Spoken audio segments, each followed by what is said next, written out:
Hi, இன்றைக்கி என்ன பார்க்க போகிறோன்னு பார்த்தோம்னா ஒரு சூப்பரான ஒரு சீரக குழம்பு தான் பார்க்க போகிறோங்க. எப்படி இருக்குன்னு வந்து பாருங்கள், செம்ம டேஸ்ட்டாக இருக்கும். சீரக குழம்பெல்லாம் வந்து இப்போ இருக்கிற ஜென்ரேஷனுக்கு தெரியுமான்னு எனக்கு தெரியல.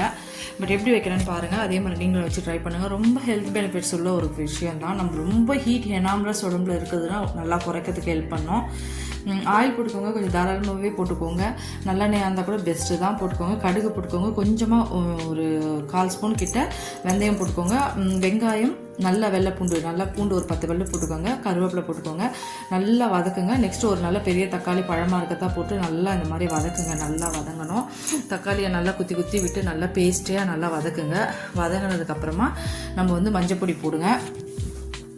மஞ்சள் பொடி, குழம்பு மிளகாய் பொடி இருக்கு இல்லையா, அது வந்து ஒரு 2-3 ஸ்பூன், நான் வந்து 2 டேபிள் ஸ்பூன் கிட்ட போட்டேன். கொஞ்சம் கூட போட்டுக்கலாம். உங்களுக்கு எவ்வளோ காரம் தக்கன வேணும், எவ்வளோ குழம்பு வேணும், அதுக்கேற்ற மாதிரி தான் உங்களால் காரம் ஆட் பண்ண முடியும். நம்ம என்ன அளவு சொன்னாலும் அளவெல்லாம் வந்து கரெக்டாக நம்ம வந்து இங்கே வைக்க போகிற குழம்பை பொறுத்து தான் அளவு சொல்ல முடியும்.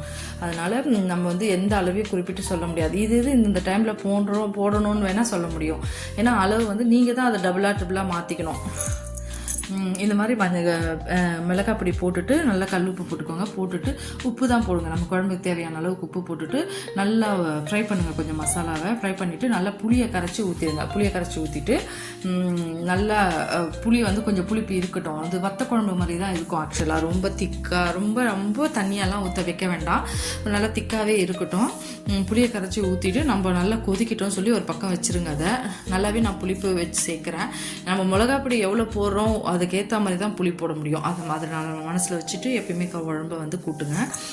புளியை ஊற்றிட்டு அது பக்கம் கொதிக்கட்டும்னு சொல்லி வச்சுருங்க. நெக்ஸ்ட் வந்து கடாயை வச்சுட்டு, வெறும் கடாயை வச்சுட்டு அது நல்லா ஒரு 2 டேபிள் ஸ்பூன் கிட்ட சீரகம் போடுங்க. சீரகம் போட்டு நல்லா வறுக்கணும். சீரகம் வந்து நல்லா பொரிஞ்சு கலர் சேஞ்ச் ஆகணும். அந்த அளவுக்கு நல்லா வறுத்துட்டு கொஞ்சம் ஆறட்டும்னு சொல்லி எடுத்து மிக்ஸி ஜாரில் போட்டு பொடி பண்ணி வச்சுக்கோங்க. குழம்பு நல்லா கொதித்து சுண்டி எண்ணெய் மேலே பிரிஞ்சு வரும். நம்ம வந்து அந்த ஸ்டேஜில், ஏன்னா நம்ம ஆல்ரெடி புளியெல்லாம் போட்டுட்டோம், இதுக்கப்புறம் அது கொதிக்க வேண்டிய அவசியம்லாம் ஒன்றுமே கிடையாது. அதனால சொல்கிறேன், இந்த மாதிரி நல்லா கூட்டி வச்சுட்டு நல்லா கொதித்து அது எண்ணெய் பிரிஞ்சு மேலே வந்த உடனே நம்ம இந்த சீரகம் அரைச்சி வச்சுருக்கோம் இல்லையா பொடி, அதை எடுத்து அதில் கொட்டி நல்லா மிக்ஸ் பண்ணி விட்டுட்டு மூடி போட்டு மூடுங்க. கொஞ்சம் நேரம், ஒரு 5 நிமிஷம் கூட தேவைப்படாது ஆக்சுவலாக. நல்லா கொட்டி கலரிட்டு ஆஃப் பண்ணிட்டா கூட போதும், ஒன்றும் பிரச்சனை கிடையாது. ஏன்னா அந்த சூட்லேயே அது வந்து ரொம்ப இதுவாகிடும்.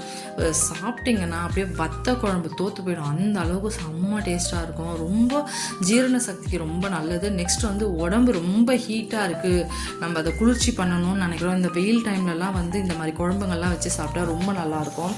இது வந்து மெடிசனல் வேல்யூ உள்ள குழம்புன்னு தான் சொல்லுவேன் நான் ஆக்சுவலாக. இது ரொம்ப அடிக்கடி நான் பண்ணுவேன். இது ரொம்ப பிடிக்கும் எங்கள் வீட்டில் எல்லாருக்குமே. இது கூட வந்து நல்லா அப்பளம், கூட்டு, அவியல், இந்த மாதிரி இதெல்லாம் வச்சு சாப்பிட்டிங்கன்னா அவ்வளோ டேஸ்ட்டாக இருக்கும். செம்மையாக இருக்கும். எப்படி கட்டியாக வந்துருக்கு பாருங்கள் குழம்பு. ஆக்சுவலாக ரொம்ப தண்ணியெல்லாம் ஊற்றிடாதீங்க. காரக்குழம்பெல்லாம் வந்து ஒரு 2 ஸ்பூன் எடுத்து போட்டு பிசைஞ்சு ஒரு தட்டு சாதம் சாப்பிட்ற அளவுக்கு தான் வைக்கணும். அப்படி காரக்குழம்பு வச்சோம்னா தான் அந்த ருசியோ அந்த டேஸ்ட்டும் அந்த வதங்கி அந்த கொதித்து எண்ணெய் பிரிஞ்சு வந்தால் தான் அதோட டேஸ்ட் வந்து நமக்கு நல்லா தெரியும். அதனால சொல்கிறேன், இது எப்படி கொதிக்குது பாருங்கள். இந்த டயத்தில் வந்து நம்ம அந்த பொடியை கொட்டிட்டு நம்ம கொஞ்சம் அந்த மிக்ஸி ஜாரை கழுவி அந்த கொஞ்சம் தண்ணியை ஊற்றிட்டு ஒரு கொதிக்கட்டும்னு சொல்லி ஆஃப் பண்ண வேண்டியது தான். எண்ணெய் பிரிஞ்சு எப்படி வந்திருக்கு பாருங்கள். மீன் குழம்புலாம் ஒன்றுமே பண்ண முடியாதுங்க. இது இருக்க வத்த குழம்பு தான், ஆல்மோஸ்ட் வத்த குழம்பு டேஸ்ட்டு தான் இருக்கும். நீங்களும் ட்ரை பண்ணி பாருங்கள், என்ஜாய் பண்ணுங்கள்.